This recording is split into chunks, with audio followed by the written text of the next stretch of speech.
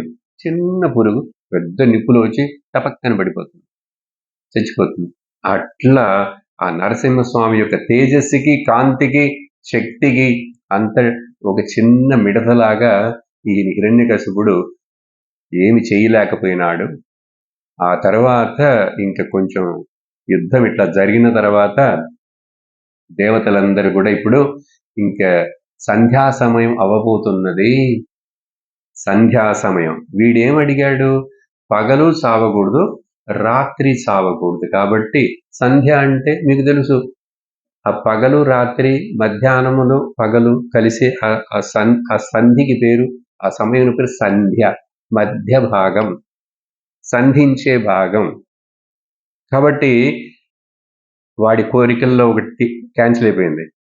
అది రాత్రి కాదు, పగలు కాదు. ఇప్పుడు బయట కాదు, లోపల కాదు, ఆ సింహద్వారం దగ్గర, సింహద్వారం మీద నిలబడి నరసింహస్వామి కింద ఎవరు చంపకూడదు, ఆకాశంలో చంపకూడదు అన్నాడు.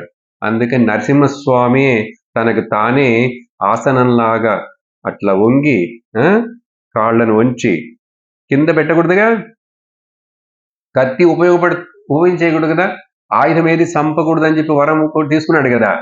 అందుకని కత్తి కాదు, గద కాదు, మామూలు చేతులు కాదు, గోల్డ్. వాడు అడగలేదుగా ఆ వరం. చూశారు, వాడు బుద్ధిమంతుడు అనుకున్నాడు హిరణ్యకశిపుడు. అన్నిటినీ క్యాన్సిల్ చేసి, అందుకనే మనుష్యుడు యొక్క బుద్ధి ఎంతండి? ఇంత. ఈశ్వరుని యొక్క శక్తి ఇది చూస్తే, ఆయన యొక్క క్రియేషన్, సృష్టి, ఎంత ఇంటెలిజెన్స్ దాంట్లో ఉంది. అది మనిషికి వస్తుందా ఏంటి? ఈశ్వరుడుకున్నది మనిషికి ఎట్లా వస్తుంది? అందుకని దానికి మనం సరెండర్ అయిపోయి శరణవాలే కానీ, నేను దానిని మించుతాను, దాన్ని నేను దాటుతాను, దానితోటి పోటీ చేస్తానన్నా అంటే నాశనం అయిపోతాం. అందుకే ఈ కథలన్నీ. ఏం చేయలేకపోయాడు. ఇంకా అట్లా సాయంకాలం సంధ్యా సమయంలో దేవతలందరూ ప్రార్థిస్తుండగా ఆ హిరణ్యకశిపు ఎన్ని యుగాలు, ఎన్ని సంవత్సరాలు లోకాన్ని బాధించినటువంటి ఆ అసుర రాక్షస, ముఖ్యంగా ప్రహ్లాద మీద చేయబెడితే నేను వస్తాను ఆ రోజు అని చెప్పి అన్నాడు కదా. దేవతలు అడిగితే కొంచెం ఓర్చుకోండి, నా భక్తుడి మీద చెయ్యి పెట్టాడంటే వాడిని అంతే వెంటనే. అందుకని ఆ కోపంతో రౌద్రముతో గర్జిస్తూ ఆ నరసింహస్వామి ఆ హిరణ్యకశిపుని తీసుకొని ఒళ్ళో పడుకోబెట్టి, ఒళ్ళో అది కూడా వెల్లికిలా పడుకోబెట్టి, అతడి కిరీటం పడిపోయింది, ఇంకా శక్తి లేకుండా అయిపోయాడు. బలవంతంగా నరసింహస్వామి యొక్క బలానికి ఎక్కడ వాడు, చెప్పాను కదా చిన్న మిడతలాగా, అట్లా పట్టేసేసి ఒళ్ళో కూర్చోబెట్టి గోళ్లతోటి పొట్టంతా చీల్చి ఆ పేగులన్నీ తీసుకొని ఇట్లా మెడలో వేసుకొని ఆ రక్తాన్నంతా నాలికతో నాకుతూ, సింహం కదా రూపం, భయంకరం. దేవతలే కళ్ళు మూసుకున్నారు, చూడటానికి భయపడ్డారు. కానీ మన చిన్న భక్తుడు ఆ ప్రహ్లాదుడు అక్కడ నమస్కారం చేస్తూ అక్కడే నిలబడున్నాడు. భయపడనే లేదు, పరిగెత్తలేదు, అమ్మ అమ్మ అని పిలవలేదు, ఏమి పిలవలే. అప్పుడు నరసింహ స్వామి హిరణ్యకశిపుని సంహారం చేసి ఆ ముహూర్తంలో దేవతలందరూ పుష్పవర్షం కురిపించి మేళతాళాలు వాయించి ఆకాశంలో అక్కడ వాళ్ళు భగవాన్ని ప్రార్థిస్తూ స్తుతి చేస్తున్నారు. అప్పుడు ఇంకా నరసింహస్వామి హిరణ్యకశిపుని చంపిన తర్వాత అట్లా ఒక చించి వేసిన పేపర్ లాగా కింద పడేశాడు. పడేసి ఆయన అక్కడి నుంచి వచ్చి ఆ ద్వారం, ముఖద్వారం దగ్గర నుంచి బయలుదేరి ఆ హిరణ్యకశిపు కూర్చుండేటువంటి పెద్ద సింహాసనం ఉంది కదా, ఆయన నడుచుకుంటూ వచ్చి ఆ సింహాసనంలో కూర్చొని, కోపం ఇంకా తగ్గలేదు, ఉగ్ర నరసింహ కోపంతో గాలి పీలుస్తూ వదులుతూ ఇంకా నాలికట్లా బయట పెట్టుంది, కళ్ళు ఎర్రగా ఉన్నాయి. అటువంటి కోప స్థితిలో ఉన్నప్పుడు దేవతలందరూ ఇప్పుడు ఆయన కోపాన్ని తగ్గించాలి. ఆ కోపం అట్లాగే ఉందంటే లోకం అంతా భస్మం అయిపోతుంది. అందుకని ఏ దేవతకి ధైర్యం రాలేదు, కిందకి దిగొచ్చి అక్కడ దాకా ఉన్నారు, చూస్తున్నారే గాని వచ్చి నరసింహస్వామితో మాట్లాడటానికి కానీ శాంతించమని చెప్పడానికి ఎవరికి ధైర్యం లేదు. బ్రహ్మదేవుడు, ఇంద్రుడు, చంద్రుడు అందరూ అట్లా భయపడుతూ చేతులు కట్టుకుని నిల్చున్నారు. అప్పుడు బ్రహ్మదేవుడు ఆలోచించి మరి ఎంతసేపు ఈయన కోపంతో ఇట్లా ఉంటే అని చెప్పి లక్ష్మీదేవితోటి చెప్తాడు. లక్ష్మీదేవితోటి ఏం చెప్తాడు? అమ్మా నువ్వు వెళ్ళు, నువ్వు దగ్గరికి వెళ్ళి ఆయన కొంచెం కోపాన్ని చల్లార్చు అంటే లక్ష్మీదేవి అంది, నేను వెళ్ళను, ఈయనెవరు, నా హస్బెండ్, ఈయన ఈ రూపంలో నేను ఎప్పుడు చూడలేదే, ఈయన నా భర్త కాదు అని చెప్పిందిట. నేను పోను, అయ్యో సింహంతల. అప్పుడు బ్రహ్మదేవుడికి ఇంకా వేరే మార్గం లేక ప్రహ్లాదుడిని పిలిచి, బాబు ఆయన నువ్వే పోయి స్వామిని శాంతపరచంటే ఆ ప్రహ్లాదుడు ధైర్యంతో దగ్గరకు వచ్చి నరసింహస్వామిని సాష్టాంగ నమస్కారం చేసి నమస్కరించి ప్రార్థిస్తాడు. ఇక్కడ కొన్ని శ్లోకాలు ఉన్నాయి, అవన్నీ మనకు టైం ఉండదు చూడటానికి. ప్రార్థించగానే నరసింహస్వామి ప్రహ్లాదుని చూసి శాంతపడ్డాడు. అతడి యొక్క ప్రార్థన, ఆ పిల్లవాడి యొక్క భక్తి, ఆ ముఖం చూసి ప్రహ్లాదుణ్ణి నరసింహస్వామి స్వయముగా ఆ పిల్లవాడిని ఎత్తుకొని తన ఒళ్ళో కూర్చోబెట్టుకుని తొడ మీద తన చేతిని ఇట్లా పెట్టి నరసింహస్వామి యొక్క కళ్ళల్లో నుంచి కూడా ఆనంద కన్నీరు వచ్చిందిట. ఆ ఆనంద కన్నీరే చెయ్యి మీద పడి ఆ పిల్లవాడికి అభిషేకం చక్కగా వివరించబడింది. చూడండి, ఈ చిన్న పిల్లవాడి వీడి భక్తిని చూసి భగవంతుడికే ఆనంద కన్నీరు కళ్ళల్లో, ఆ కన్నీళ్లతోటే ఆ చేతి మీద పడ్డాయి, ఆ పిల్లవాడి తల మీద పడ్డాయి. వాడిని ఆశీర్వదిస్తూ తల మీద అట్లా చెయ్యి పెట్టి ఆ తర్వాత శాంతపడ్డాడు నరసింహస్వామి. అప్పుడు ప్రహ్లాదుణ్ణి అడుగుతాడు, నాకు చాలా సంతోషం ఉంది, నీకు ఏం వరం కావాలి, నీకేం వరం కావాలి చెప్పు, నిన్ను చూస్తే నాకు చాలా సంతోషంగా ఉంది, నీకేదైనా ఇవ్వాలి నేను అంటే ప్రహ్లాదుడు నాకేమి వద్దు, ఇదే ఈ కథలో నేర్చుకోవాల్సిన ముఖ్యమైన విషయం, నాకేమి వద్దు అని చెప్తాడు. చెప్తే నరసింహస్వామి లేదు లేదు, నీకు ఏదైనా చిన్న ఒక చాక్లెట్ అని ఇవ్వాలి నేను, అడుగు అంటే చివరికి ప్రహ్లాదుడు ఏమడుగుతాడంటే, మా తండ్రి అజ్ఞానుడు, అసురుడు, రజోగుణంతో ఉన్నవాడు, అతడు ఇట్లా ప్రవర్తించినందుకు ఆయనకి ఏం శిక్ష ఇవ్వాలో నువ్వు శిక్ష ఇచ్చావు, కానీ ఆయన మీద కరుణ చూపి ఇంకా తర్వాత జన్మలైనా అతడు మంచి మార్గంలో వెళ్ళేట్లుగా మా తండ్రి గారికి ఏదైనా చెయ్యమని చెప్పి ఆ వరాన్ని అడిగాడు. నచికేతుడు కూడా కఠోపనిషత్తులు ఇట్లాగే అడుగుతాడు తండ్రి కోసం. చూసారా, తండ్రి అంత కష్టపెట్టినా, అన్ని బాధలు పెట్టినా తండ్రి మీద ద్వేషం రాలేదు, కానీ ఆయన క్షమించాలి స్వామి నువ్వు అని చెప్పి అడిగితే నరసింహస్వామి ఏం చెప్పాడో తెలుసా? ఏంట్రా, ఆయన ఒక్కడినే 7 తరాలు ముందు వాళ్ళను, 7 తరాలు రాబోయే వాళ్ళను నేను వాళ్ళందరికీ మంచి మోక్ష ముక్తి మార్గాన్ని ఇస్తాను, నేను జ్ఞాన మార్గాన్ని, అందరికి మంచి గతి. చూడు 7 తరాలు, ఎందుకో తెలుసా? మీలాంటి ఒక భక్తుడు ఇక్కడ పుట్టినందుకు. ఇది తెలుసుకోండి. ఏదైనా ఒక ఇంట్లో, ఒక ఊరిలో, ఒక దేశంలో ఎక్కడైనా ఒక భక్తుడు, ఒక జ్ఞాని అట్లా ఉన్నాడంటే అతడి వలన అతడి యొక్క వంశంలో 7 తరాల వాళ్ళకి, ముందు తరాల వాళ్ళకి అందరికీ చెప్పకుండా తెలియకుండా చక్కటి ఒక మార్గం దొరుకుతుంది. ఇంత గొప్ప ఫలం అని చెప్పి నరసింహస్వామి చెప్తారు.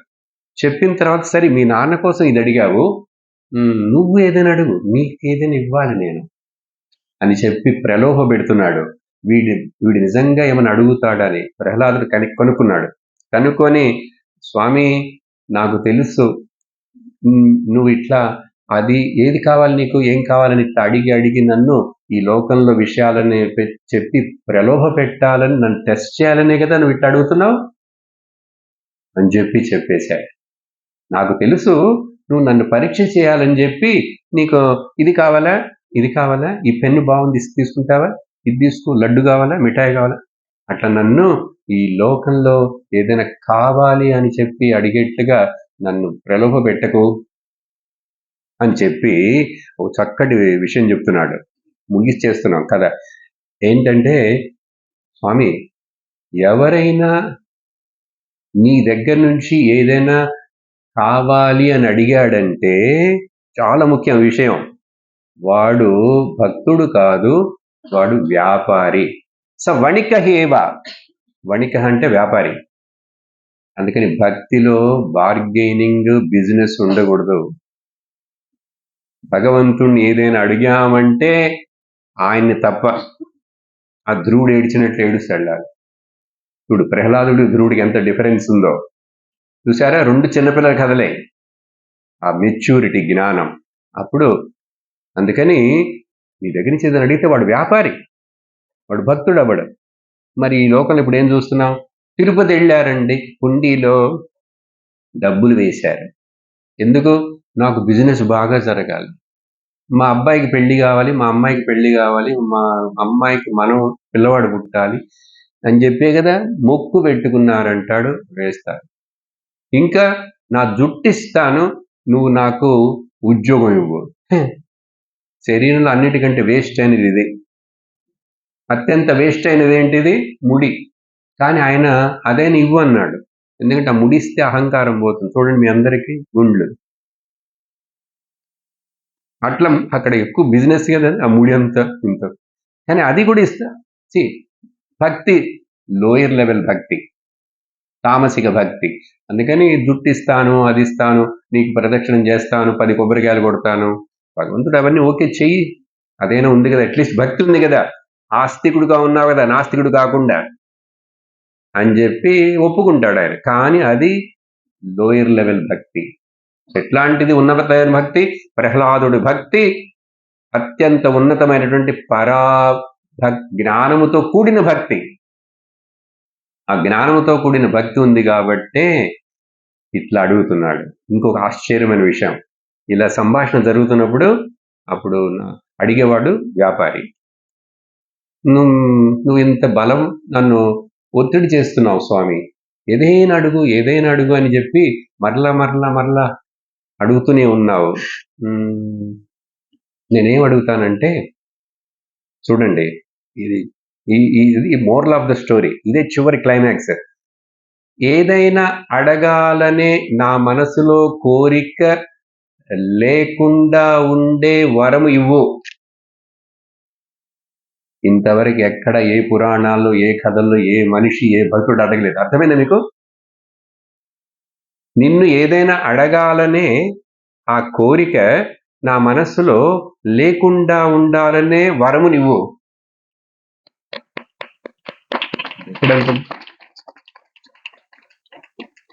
అందుకనే ఆ ప్రహ్లాదుడు భక్తికి ఈ భక్తి సమమని నిన్ను పొద్దున చెప్పారే, రామరావణ యుద్ధానికిను ఇంకేదైనా యుద్ధానికి ఆ పోలిక లేదు. సముద్రం ఇట్లా ఉంటుంది, దేంతో పోలుస్తావు? ఆకాశం దేంతో పోలుస్తావు? రామరావణ యుద్ధంతోనే పోల్చాలి. అలాగే భక్తి అంటే ప్రహ్లాద, అటువంటి ఉత్తమ భక్తుడైన ఆ ప్రహ్లాదుడి యొక్క చరిత్రాన్ని చాలా సంక్షిప్తంగా, మధ్యలో ఎన్నో ఉపదేశాలు ఉన్నాయి. ఆ అసురుల పిల్లలతోటి ఇన్ని శ్లోకాలు మాట్లాడాడు. మీకు దాంట్లో ఒకటి రెండు చెప్పాను. దాంట్లో సగుణ జ్ఞానం, నిర్గుణ జ్ఞానం, అద్వైత జ్ఞానం అన్ని చెప్పాడు. దాంట్లో ఒక్కటి మీకు శాంపుల్కి నవవిధ భక్తి అని చెప్పాను. ఇవన్నిటిని మనం మర్చిపోకుండా గుర్తుపెట్టుకొని మళ్ళీ మళ్ళీ మళ్ళీ ఇంకా ఇంకా ఇంకా లోతుగా ఈ కథలను వింటూ మనల్ని మనం ఉత్సాహపరుచుకోవాలి. మనం కూడా అటువంటి భక్తిని పొందాలని ఆశిస్తే ఆ భగవంతుడు తప్పకుండా మనల్ని తథాస్తు అని ఆశీర్వదిస్తాడు. ఓమానందం ఓమా ఓమానందం ఓమానందం ఓమానందం ఓమానందం ఆత్మానందం ఓమానందం బ్రహ్మానందం ఓం ఆనందం కృష్ణానందం ఓమానందం సచ్చిదానందం ఓం నమ శివాయ ఓం నమ శివాయ ఓం నమ శివాయ ఓం నమ శివాయ ఓం నమ శివాయ ఓం నమ శివాయ ఓం నమ శివాయ ఓం నమ శివాయ ఓం నమ శివాయ ఓం నమ శివాయ. సర్వత్ర గోవిందనామ సంకీర్తనం. ఓం లోకాః సమస్తాః సుఖినో భవంతు. లోకాః సమస్తాః సుఖినో భవంతు. లోకాః సమస్తాః సుఖినో భవంతు. ఓం శాంతి శాంతి శాంతి. హరి ఓం శ్రీ గురుభ్యో నమః. హరి ఓం. హరి ఓం తత్సత్.